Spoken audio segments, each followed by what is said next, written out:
Psychologists have noticed something strange about arguments. Some people do not fight back at all. They go completely quiet instead of responding. Have you ever noticed yourself doing this? Right when things start getting emotionally intense, your mind suddenly becomes silent and distant. Words disappear, even though feelings stay strong. People expect you to defend yourself immediately, but you just sit there without saying anything. And somehow, that silence frustrates others more. They think you are ignoring them on purpose, or trying to win without speaking at all. But that is not what is happening inside. Your brain is doing something very specific, and psychology can actually explain this pattern.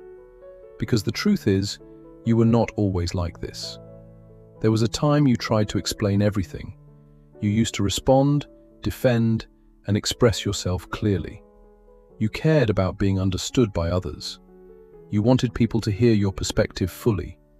You tried to fix conflict with words and logic. But something slowly started to change over time. You began feeling drained during emotional conversations. Arguments stopped feeling like communication and connection.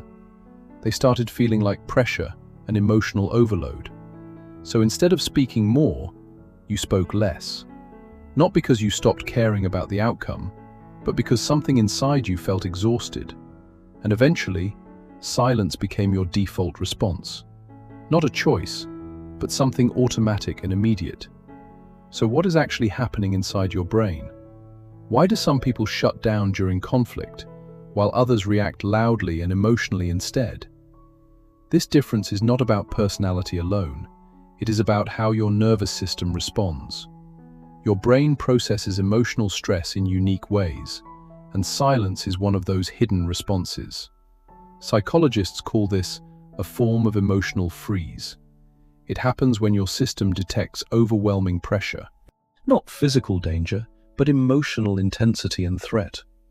Your brain shifts into protection mode instantly.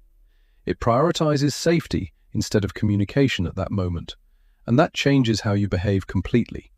Even if you want to speak, you cannot. Because your system is trying to protect you first. Most people misunderstand what silence actually means. They assume silence equals indifference or emotional distance. They believe louder reactions show stronger feelings inside. But psychology shows a completely different reality. Sometimes the quietest person feels the most intensity. They are not disconnected from what is happening. They are overwhelmed by too much internal activity. While others release emotions quickly through speaking loudly, you process everything internally before saying anything. That creates a delay between feeling and expression. From the outside, it looks like nothing is happening, but inside, everything is happening all at once. Your silence is not empty or meaningless at all. It is actually full of unprocessed emotional signals, and your brain is trying to organize them. Imagine someone raising their voice at you suddenly. They expect an answer right at that moment, but your mind feels like it just paused. Your chest tightens and your thoughts scatter quickly. You want to respond but cannot form sentences. It feels like words are just out of reach. Not because you do not know what to say, but because everything feels too much at once. Your brain is trying to process multiple emotions simultaneously. Fear, confusion, frustration, and pressure all together. And instead of choosing one clear response quickly, your system shuts down to prevent overload completely. This is not weakness or lack of intelligence. It is your brain choosing safety over chaos. And that moment of silence has a purpose. Psychologists have studied this response for many years. It is known as the freeze response in neuroscience. Your brain detects emotional threat during intense conflict. Not danger like a physical attack or injury, but social threat that feels just as overwhelming. The amygdala activates very quickly in those moments. It sends signals throughout your entire nervous system, preparing your body to protect itself immediately. Some people respond by fighting back with words. Others try to escape the situation completely. But some people freeze and go completely silent. This is where your experience begins to make sense. Dr. Stephen Porges explains this through polyvagal theory. Your nervous system shifts between different safety states. When overwhelmed, it can enter shutdown mode automatically. This reduces emotional risk, but limits expression. Your brain is not failing in that moment. It is trying to prevent further emotional damage. Silence becomes your body's safest available option, even if it confuses the people around you. At a deeper level, your silence has meaning. It is not just a reaction to the present moment. It is shaped by patterns your brain remembers clearly. Your system is scanning for emotional danger constantly, even when others think the situation is normal. You notice tone shifts and subtle emotional signals. You sense tension before it becomes obvious. That awareness makes conflict feel more intense, so your brain responds earlier than others might. You shut down before things escalate too far. Not because you are weak or overly sensitive, but because your system learned to protect early. You absorb more than people realize around you, and that requires more energy to process internally. Silence gives your mind space to handle everything.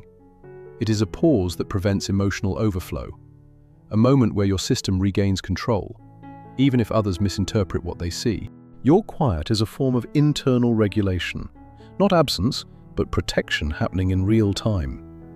This pattern often begins much earlier than you think, long before adult arguments or relationships existed. Think back to your early emotional environment.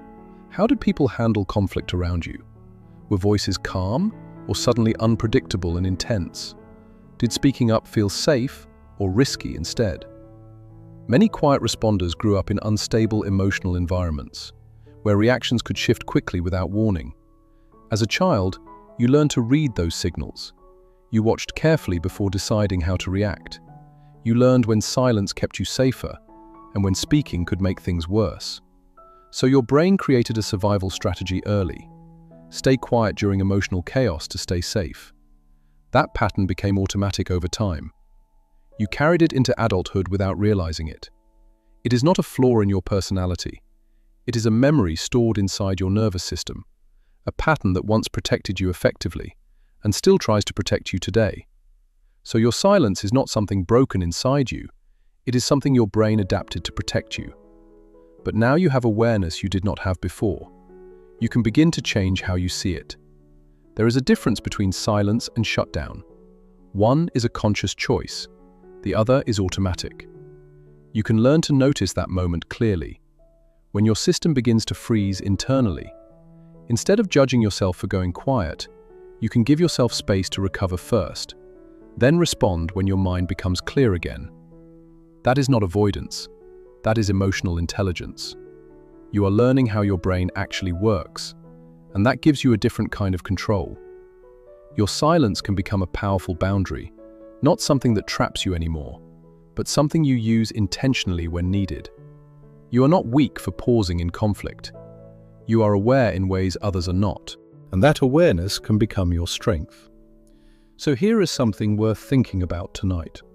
The next time you feel yourself going quiet, pause and notice what is happening inside. Is your body protecting you automatically again, or are you choosing silence with awareness now? There is a big difference between those two states. One comes from fear, the other from clarity. Understanding that difference can change everything, because awareness creates space for new choices, and new choices slowly reshape your behavior. If this pattern feels familiar to you, you are not alone in this experience. Many people are discovering this about themselves. They are learning to understand their silence differently, not as weakness, but as something meaningful, something that deserves attention instead of judgment. And that shift can feel incredibly freeing. So, tell me honestly in the comments below, do you stay quiet by choice or by instinct? When did you first notice this pattern in yourself? And if this video helped you understand something deeper, subscribe for more psychology insights like this, because understanding your mind changes how you live. And sometimes, that starts with a single realization, that your silence was never your weakness at all.